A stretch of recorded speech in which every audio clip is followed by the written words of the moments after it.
Pour le numéro 27, on nous demande de résoudre le triangle ABC et qu'il nous donne que l'air est de 36 mètres carrés. Premièrement, qu'est-ce qu'il faut savoir quand il demande de résoudre un triangle? Bien, c'est de trouver la mesure de chacun des côtés et la mesure de chacun des angles. Donc, je connais l'air et je sais que l'air, on le trouve avec la formule base fois hauteur divisé par 2. Je n'ai pas la hauteur. Par contre, c'est facile pour moi de venir en tracer une. Donc, si je viens la placer ici, à partir du sommet B, j'ai abaissé perpendiculairement une droite sur le côté opposé, et ça, on appelle ça une hauteur. Puis on sait qu'une hauteur, ça a comme particularité d'arriver toujours à 90 degrés. Donc ici, j'ai la base, j'ai la hauteur, j'ai l'air. Non, c'est-à-dire, je peux chercher la hauteur, j'ai la base et j'ai l'air. Donc, j'ai tout ce qu'il faut pour venir chercher la hauteur.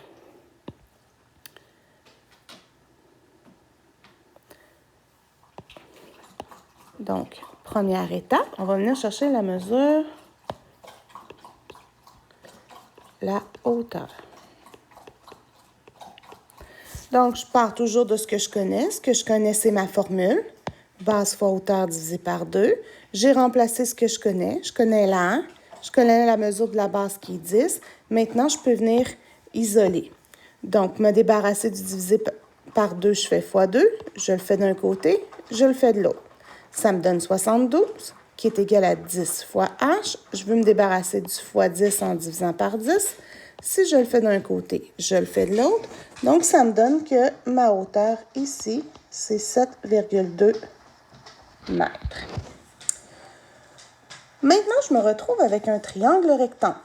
Un triangle rectangle dont je connais deux des côtés. Le côté de 7,2 mètres et le côté de 12 mètres. À partir de ces deux côtés-là, je peux venir facilement chercher la mesure de l'angle A. Parce que par rapport à l'angle A, je connais son côté opposé, je connais l'hypoténuse.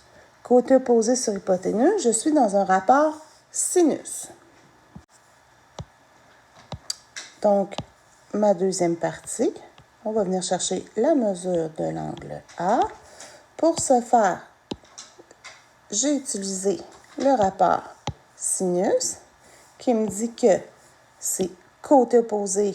Le sinus d'un angle, c'est le côté opposé sur l'hypoténuse. Donc, le sinus de l'angle, c'est 7,2 sur 12, qui me donne un rapport de 0,6. Moi, ce que je veux, c'est l'inverse. Donc, je vais faire l'inverse du rapport sinus. On fait sinus exposant moins 1, qui me donne l'inverse, c'est-à-dire trouver la mesure de l'angle quand je connais le rapport. Donc, sinus moins 1 de 0,6, ça me donne approximativement 36,87 degrés.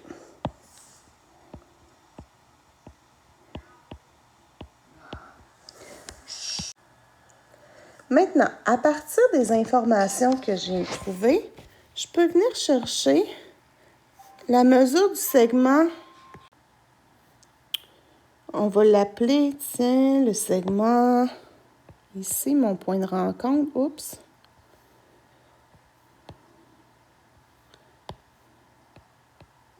Tiens, on va l'appeler le segment AD. Donc, j'ai tout ce qu'il faut pour venir chercher ce segment-là.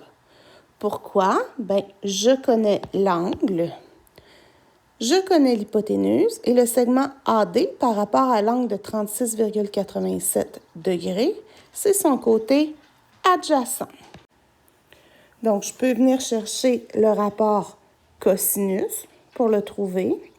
Ou encore, je peux utiliser Pythagore parce que je connais l'hypoténuse, je connais le côté A ou B, je cherche le troisième, donc je connais deux des trois côtés. Avec Pythagore, ça peut très bien fonctionner.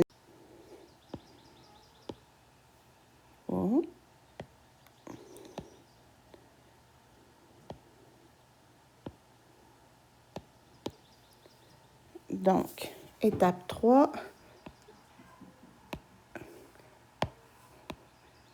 La mesure de AD. Donc, je cherche le B carré. Donc, qu'est-ce que je peux faire? Je peux faire C au carré moins A au carré, qui va me donner B carré. Je remplace les mesures que je connais, j'isole, et ça va me donner que cette mesure-là est équivalente approximativement à 9,6 mètres. Maintenant, je suis capable de venir chercher aussi la mesure du segment DC, le petit bout. Pourquoi? Bien, j'ai toute ma grande mesure qui est 10 mètres. Je connais AD qui est 9,6. Donc, 10 moins 9,6, il va me rester 0,4 mètres pour la mesure de DC. Donc, 0,4 mètres. Maintenant, je pourrais aussi venir chercher BC parce que de l'autre côté, le triangle BDC forme aussi un triangle rectangle et je connais deux de ces trois côtés. Donc, encore là, avec Pythagore, je suis capable de venir chercher la mesure du côté BC.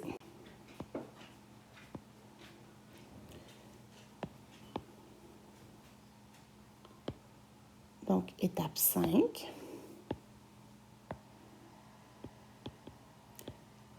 La mesure de BC. Et là, je cherche l'hypoténuse, je cherche le C.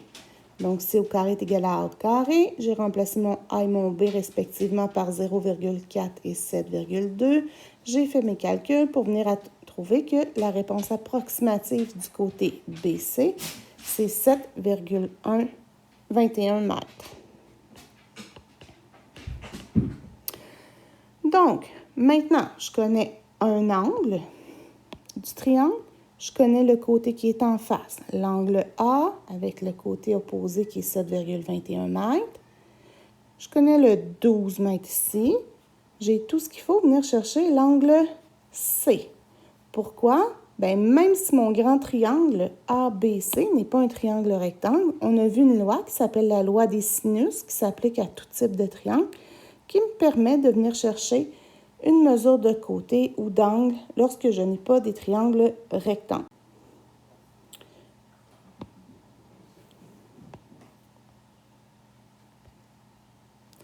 Donc, la loi des sinus, ici.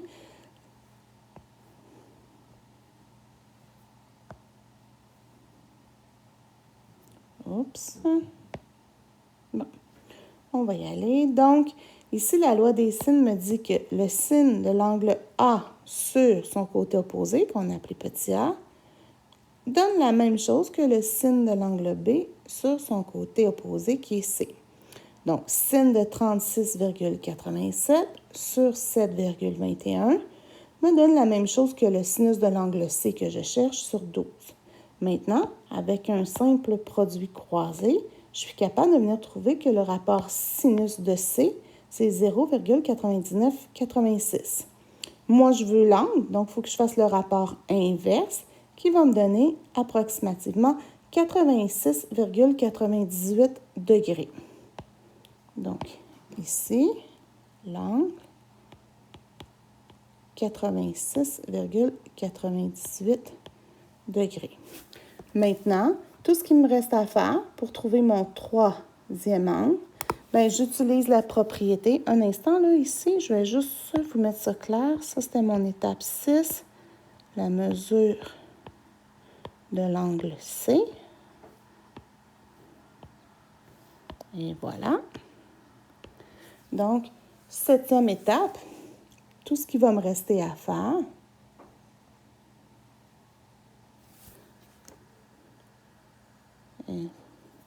c'est de trouver la mesure de l'angle B. Et j'utilise la propriété des triangles qui me dit que la somme des angles intérieurs d'un triangle, c'est 180. Donc, 180 degrés, moins le 36,87 que je connais, moins le 86,98. Ça va me donner un angle de 56,15 degrés. Et voilà, c'est ce qu'on cherchait. On a nos 3 mesures de côté, on a nos 3 mesures d'angle, on a résolu le problème.